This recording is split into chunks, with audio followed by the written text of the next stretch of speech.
Sigurisht që nuk mund të mos e komentojmë edhe situatën që po ndodh në linjën e mesme ku duket se palët nuk po shkojnë drejt një raundi të dytë negociatash pasi Irani ka refuzuar që të ulet në bisedime me Shtetet Bashkuara të Amerikës. Si e gjykoni këtë vendim të Iranit dhe apo shkohet drejt një tensioni më të madh lidhur me luftën që ka nisur prej më shumë se një muaji?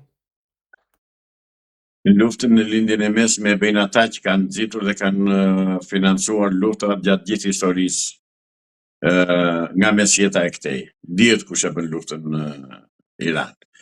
Por jam plotësisht me shtetin dhe me popullin iranian, jam kundër asaj lufte, jam kundër bombardimeve amerikane atje dhe jam kundër komandës që kanë marrë Shtetet e Bashkuara të Amerikës nga një kriminal që quhet Netanyahu. Praktikisht Amerika po bën lojën dhe po lufton, po vret njerëz të pafajshëm në Iran në shërbim të Izraelit.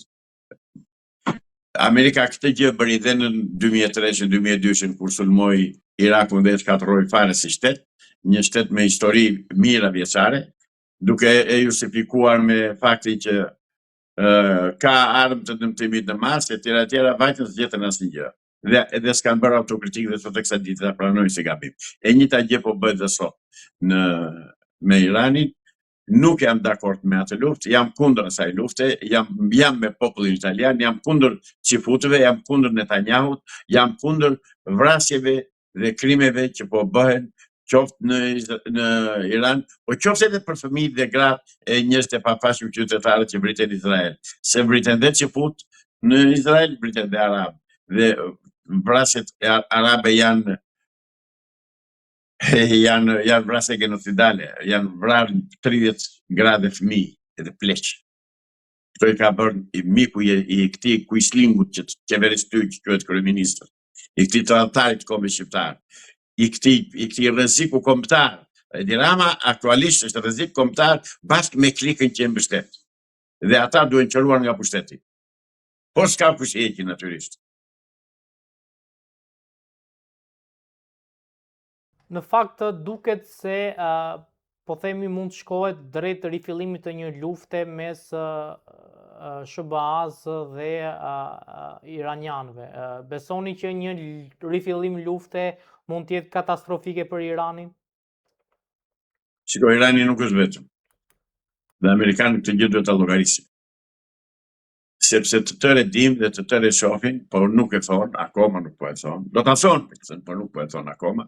Po e them unë i pari si gjithnjë, që mbas jam dhe i pari, që mbas Iranit është Kina dhe Rusia, që kanë interesa jetike ekonomike në Iran. Kështu që ai presidenti amerikan i ka hyrë detit më këmbë në Iran. E ka të humbur atë luftë, ta din të tërë, sado që të shkatërrojë, sado që të djegë të përgëllojë, sado që të përmbysë. Irani është shtet 1.600.000 km². Është më i madh se Evropa. Kështu që me Iranin ata e kanë të humbur betejën. Sa do vazhdoj, si do vazhdoj, nuk e di. Mendoj dhe kështu do bëhet, sipas mendimit tim, që në lojë do hyjë Kina dhe Rusia. Dhe po hyri Kina në lojë do t'i hap front tjetër Amerikës me Tajvan, me interesat amerikane në paqësor. Dhe atje Kina është absolute. Se vetëm ushtar ka 100 miliona, 200 miliona, se sa ka. Kështu që Amerika këtu po vret interesat e popullit dhe të qytetarëve amerikanë në radhë të parë, dhe në radhë të dytë edhe interesat e popujve të tjerë dhe të rrotull qoftë lindjes mesme, qoftë edhe më gjerë, sepse aty është burimi i energjisë për gjithë botën, është nafta, ka interesa të ndërthjellta nga shumë shtete dhe shpresoj që në Amerikë të dalë në burra shteti dhe t'i thonë Netanyahu, stop, ku të çon mushka. Apo bëhet gati Turqia për një luftë me Izraelin? Nuk e përjashtoj. Po hyri Turqia në luftë, Izraeli mbaroi. Atëherë do ta zhduken fare nga harta. Kështu që gjëja më e mirë për Izraelin do ishte të tërhiqej të mbyllej atje në vendin e tij, të shikoj të rregulloj problemet dhe dëmet që janë shkaktuar nga lufta me Iranin dhe ta mbylli këtë kapitull se nuk fiton gjë. Është e pamundur që të realizojë Izraeli atë shtetin e madh izraelit që ka në doktrinën e tij historike këtu e mira vjeçare. Zotëri, popujt janë ngritur tani, popujt janë rritur, popujt janë zgjuar, popujt janë armatosur, janë fuqizuar. Është e pamundur që të dalë një shtet çifut të luftoj dhe të fitoj luftën. Edhe veçanërisht me Turqinë. Mos harroni që si me Irani dhe me Turqinë janë dy popull të rrimë, dy popull që luftojnë, nuk janë zbatarak. Dhe Izraeli këtë gjë di mirë. Izraeli këtë gjë e di mirë. Po të vësh re, iranianët shkojnë në luftë me fjalën Bismillah. Turqit i pashtu janë fetarë. Pra, kemi dy popuj që janë luftarak, që kanë histori, që kanë tradit, që kanë kulturë, janë shtete nga 600-700 vjeçar, Irani është 2500 vjeç shtet. Turqia, të paktën shtet modern i organizuar, është që nga viti 1400 e këtej, më përpara 1300. Pra nuk fitohet lufta atje me Turqinë. Dëshiroj me gjithë shpirt që të futet Turqia dhe të shkarosi fare nga faqedeut atë Izraeli. Pse ju mendoni se Turqia është më e fortë se Izraeli nga ana ushtarake? Nuk bëhet fjalë fare, as mos e diskutoj hiç. U ruashin avionët. Shkon, po shkeli këmbë ushtarit, ke mbaruar. Mbaj avionët sa të duash. Jo që Turqia nuk është pa avion, nuk është pa raketa, nuk është pa armatime moderne, është armatosur dhe Turqia që s'ke me atë punë. Kështu që Izraeli do bëj mirë llogarit para se. Edhe ajo ja shpjeguoi këtë ramburoj e hekur që pretendonte Izraeli i dolli një hiç, mbasi raketat balistike iraniane e bën çarçaf. Kështu që Netanyahu duhet mendohet mirë. Duan t'i hapin problemet Turqisë me kurdët, që e vërteta është që ata janë një popullsi e madhe të shpërndarë në shtetet të ndryshme, si puna e shqiptarëve që jemi të shpërndarë në Greqi, në Serbi, në Maqedoni, në Maltëzi, edhe ata ashtu janë të shpërndarë. Megjithatë, ata kanë të njëjtën kulturë, të njëjtën gjuhë, të njëjtat zakone, nuk ngjajnë me ne shqiptarët. Nuk bëhet nuk vjen një barazimi. Por dëshiroj që të grecin me Turqinë që të marrin fundin e merituar që futët. Zoti Islami, a mund futet në luftë Shtetet e Bashkuara të Amerikës kundër Turqisë dhe të bëjnë me Izraelin, dhe nëse futet dhe SBA-ja kundër Turqisë, çfarë ndodh? Nuk futet SBA-ja kundër Turqisë në asnjë rast. Është vetë vrasje për Amerikën pastaj. Nuk futet, nuk ndodh. Nuk mund të ndodh. Pse nuk ndodh momentin që SBA-ja dhe Izraeli janë aleat të pandar? Nuk janë Shtetet e Bashkuara dhe Izraeli aleat të pandar.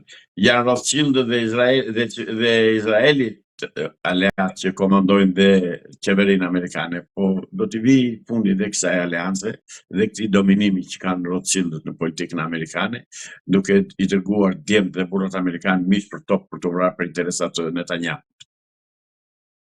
Nuk ndodh ajo. Për mua është shqetësimi shumë i madh dhe unë kam një porosi shumë serioze dhe shumë të vendosur për familjet që kanë fëmijë. Do të lutem shumë, mos i lini fëmijët në asnjë rast. Po e theksoj, në asnjë rast mos i lini vetëm dhe pa qenë nën kontrollit tuaj direkt, kudo që t'jeni, në lulishte, në dyqan, kudo që t'jeni. Sepse i marrin fëmijët, u vën etër, pambuk me etër në gojë, me narkoz, domethënë, dhe i grabisin dhe i çojnë atje ku duan ata. Që humbasin fëmijët dihet vit për vit në gjithë botën. Dhe edhe këtu humbasin fëmijët, por nuk publikohen. Prandaj ju lutem shqiptarëve që na shikojnë dhe na dëgjojnë këtu nëpërmjet ekranit tuaj, duke të falënderuar nxehtësisht për pyetjen që më bëre, sepse është çështje me rëndësi të madhe kombëtare.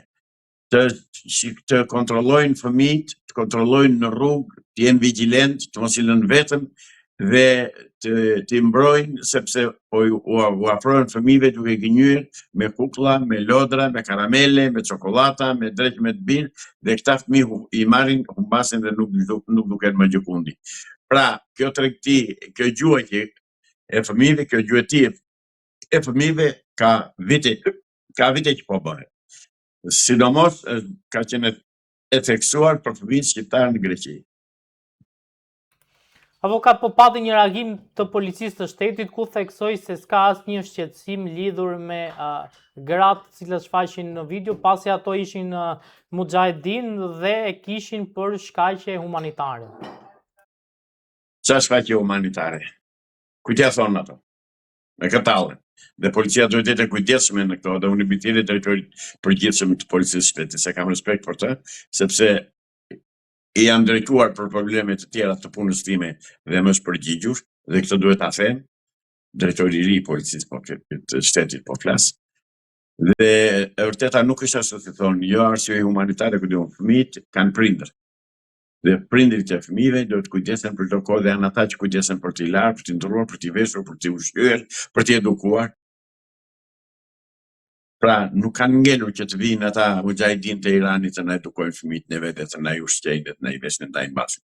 Jo, ata duhet ikin nga Shqipëria sepse ata janë një thik bashkëpine në shtetin shqiptar, në popullin shqiptar dhe në popullsinë e vendit ku ata janë të dislokuar.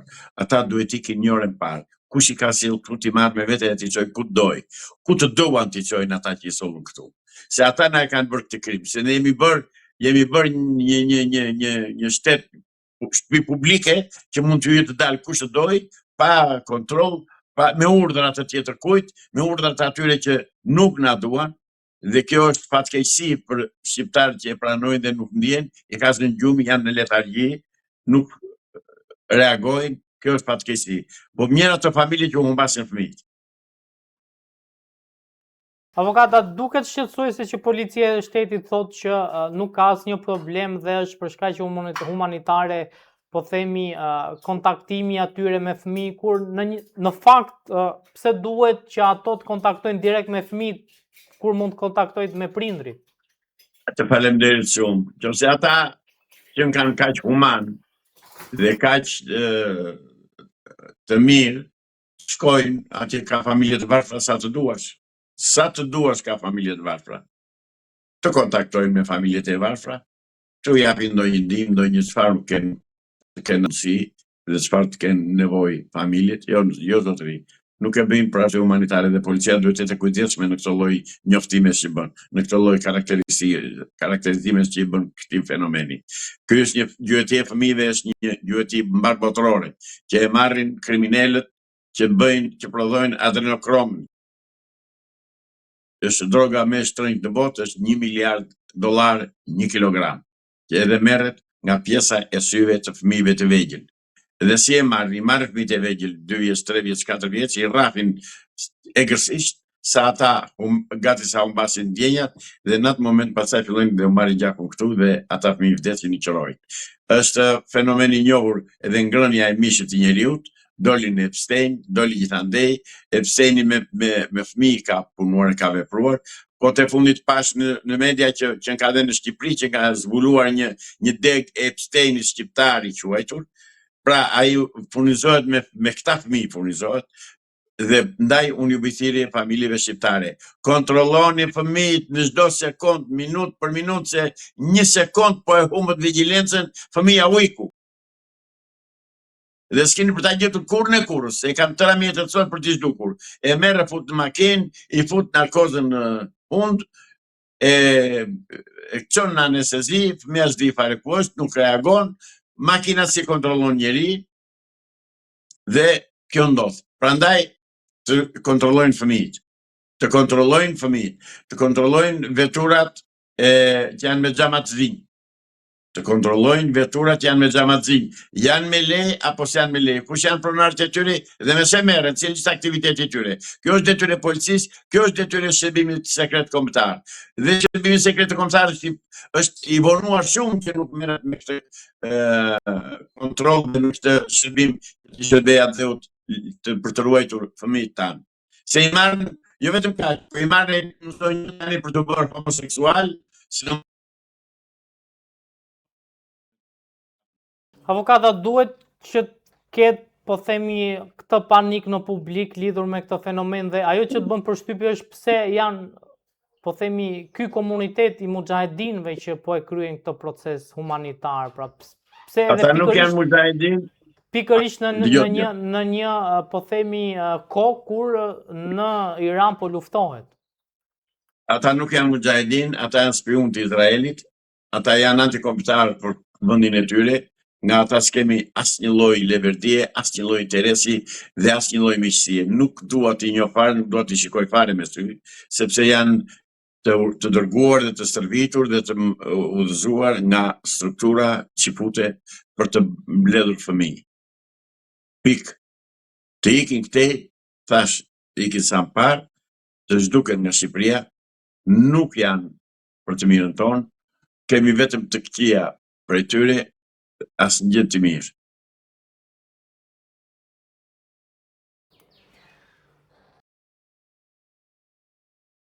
Ka pasur një, po themi, lajm mjaft të bushëm lidhur me kryetarin e Bashkisë së Gjirokastrës, zotin Flamur Golemi, ku ka pasur alodime mjaft të shumta lidhur me një infektim të mundshëm me një sëmundje, le të themi, ngjitse. Si e keni parë këto, po themi, informacione të mediave, të disa mediave, dhe më pas është bërë dhe reagimi dhe, po themi, mohimi i këtij lajmi, madje ka shkuar deri aty sa janë publikuar dhe analiza të zotit Golemi. Çfarë ka ndodhur realisht dhe pse duhet të shkohet deri këtu? Nuk kemi si ta dim. Nuk kemi nga ta dim. Sepse çështja thjesht personale, është për trupin e tyre, është për jetën e tyre. Këto janë ndërhyrje direkte në jetën e qytetarit. Dhe nëse është ashtu, shkaq ato mundësitë e hyrjes së infeksionit sidës në trupin e njeriut janë nga më të ndryshmet. Qoftë nga ushqimet, qoftë nga muskonjat, që është një shkak themelor për përhapjen e asaj sëmundje, shkak shumë kryesor, nga shumë gjëra. Dhe përse çfarë vlerë ka në shoqëri kjo?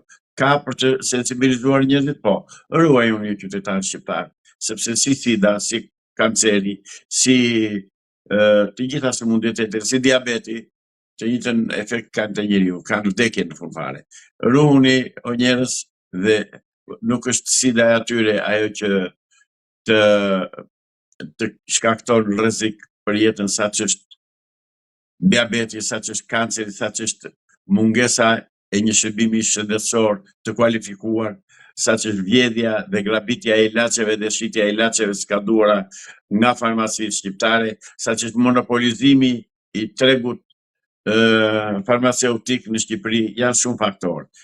Ajo është e fundit, që më thoni ju, para këtyre.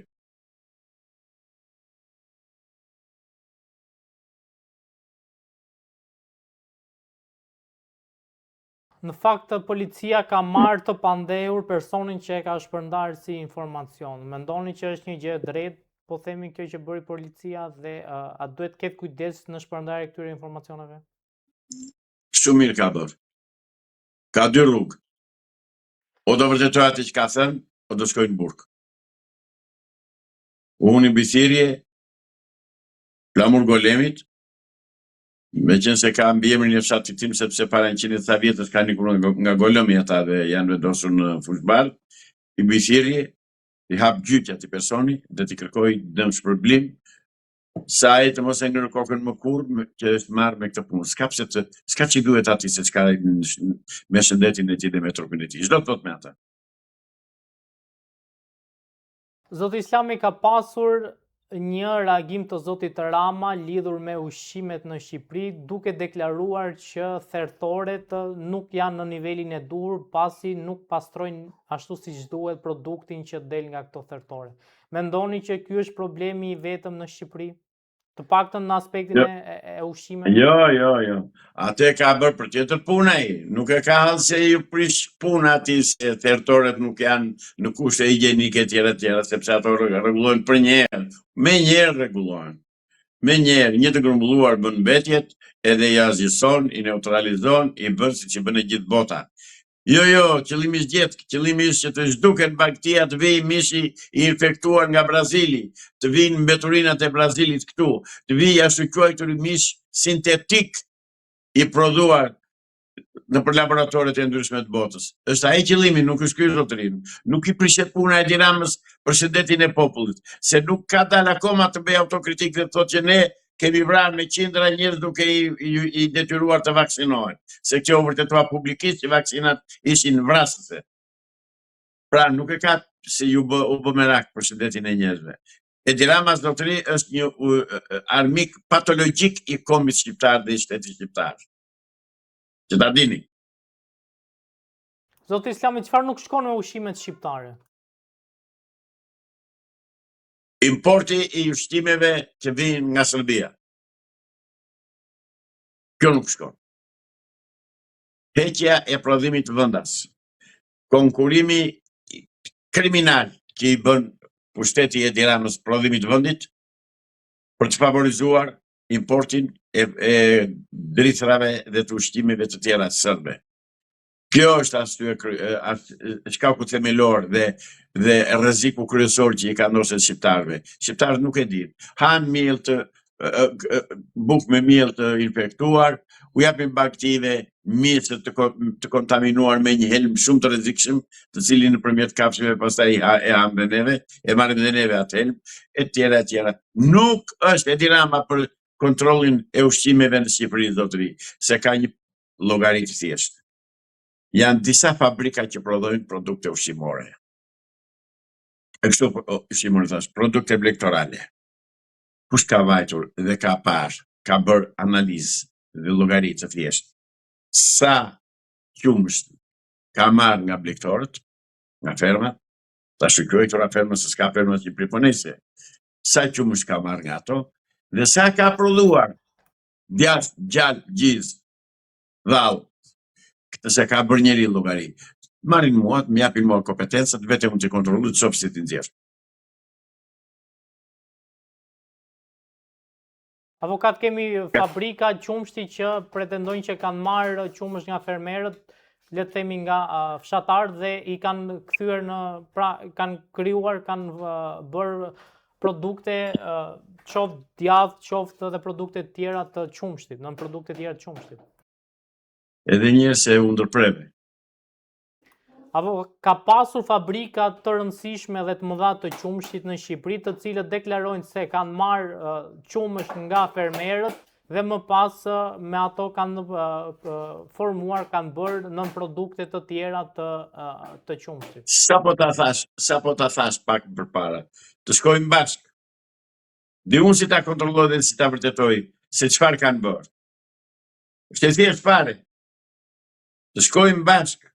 Marrë një ekip mjekësor, kështu shkencor, dhe nga policia e shtetit, të mbrojtur, të garantuar nga policia e shtetit, dhe të verifikojmë sa qumësht është bërë hyrje, nga është marrë ky qumësht,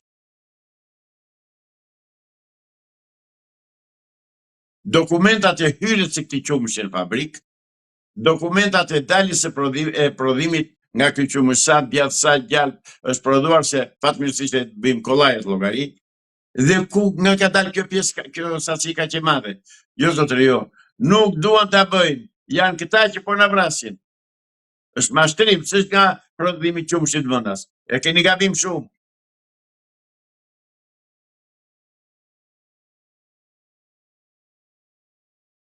Avokata, besoni që shqiptarët hanë shëndetshëm? Jo. Fare. Vetëm s'kemi të bëjmë.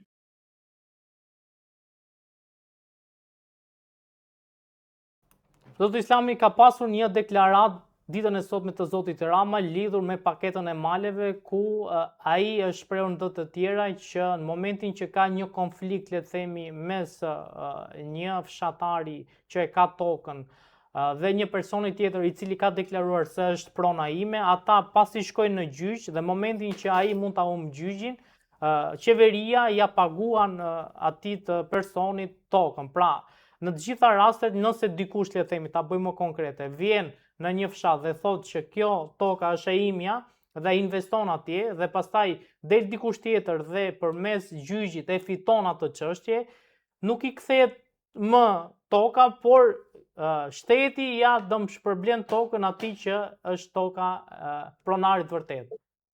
Ajo është një tradhti kombëtare, është një vjedhje e strukturuar nga shteti, e organizuar nga shteti dhe e mbrojtur nga struktura të drejtësisë shqiptare që janë tërësisht në dispozicion të hebreut që ka Edi Rama në zyrë dhe që i bën ai të tëra këto veprime. Ç'është kjo paketë maleve nga na doli se po na nxjerrin dhe terminologji tani që të gënjejnë qytetarën e thjeshtë. Ç'është kjo paketë maleve?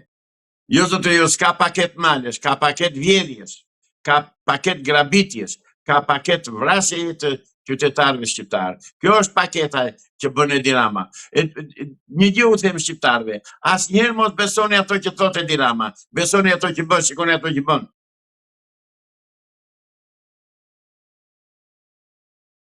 Pse avokat, nuk është e nevojshme që malet të zhvillohen? Qa thua? Dhe ti e beson këtë? Qa do zhvillosh maleve ti? Të ketë investime në ato zona, pse duhet të lihen djerë? Dakor, qa do bësh, ma thoj konkretisht, se jam fshatar, nuk marr vesh. Ai që ka pronën, ai që ka pronën ta zhvilloj. Me qa ta zhvilloj, ma qa do bëj, se vin nga një zonë malore unë. Jam rritur në malu, 1200 metra me niveliteti, kë gënjen ai? Kë gënjen ai bastard? Qa do bëj në malë, më thuaj? Mund të bëj resorte, mund të bëj shtëpi, resort qa do hanë atje në malë? Resorti ku do ta bëj? Pa më thuaj, me qa do ta bëj resorti dhe ku? Dhe përse? Kujt i shërben ai resort? Se u bërmendja pallate dhe resorte. Jo zotërisht, tradhti kombëtare zbrasje që i bëhet të ardhurës së Shqipërisë. Malet kanë qenë aleatët historik që kanë ruajtur gjuhën, zakonet, traditën dhe ekzistencën e kombit shqiptar. Ai dhe që futi që ka Edi Rama atje në zyrë, pikërisht këtë do që të godasti. Strehën e fundit që na ka dhënë i madhi Zot ku jetojmë. Pse ju besoni që nuk duhen prekur, pra të jenë malet ashtu siç janë? Absolutisht, absolutisht. Malet janë kullota që mbajnë njerëzit gjallë, na mbajnë frymën gjallë. Ushqejmë dhënt, dhit, lopët dhe baktit e tjera. A nuk do jepte zhvillim, po themi, investimet që mund kryen në për këto zona? More të do më thuash konkretisht qa do zhvillosh atje, se ju flisni me fjalë të përgjithshme. Zotërinje gazetare dhe dëgjom këtë dhe po ma bën pyetjen mua. Tani më thuaj, ç'kupton ti me fjalën investim atje në Majt Malin Golëm? Ai që ka një tokë atje ta zhvilloj, mund ndërtoj një bujtin, mund ndërtoj një resort, mund ndërtoj një ferm. I që këto fjalët bujtina dhe resorte. Më thuaj konkretisht qa do bëj, ku do hajt, me qa do ushqet atje, me qa do ta furnizoj, nga do ta furnizoj? Që bëni kështu mos i gënjeni veten. Turistët do shkojnë atje? Po pse më Shqipëria për turistët, do ka ta nisë tani të punojnë për turistët apo për vete? Se s'po e marrë vesh këtë Shqipe, se s'bër epidemi, turizmi. Në pak s'ke turizmi. Vinë ca rëmbytje këtu në Shalvare 16 turist, të vish që shikosh të turp e faqe e zezë. Edhe janë turistë ata, turistë që do të sjellin të ardhurat. Por edhe shqiptarët brenda Shqipërisë, kur të shkoj atje të ketë ku të flej avokat. Ketë një vend, shkon për shef, ai kur velesh, shkon ku diun, në malet e dhe fuqizo prodhimin bujqësor vendas dhe s'ke nevojë për të bërë turizma edhe kështu siç më thua në Majt të Maleve, në Malet, ç'do bësh në Male? Jo, është puna që të shtetëzohet Malit, mos kesh më drejt vesh atje, ti vër traun atje të mos hysh. Për këtë bëhet.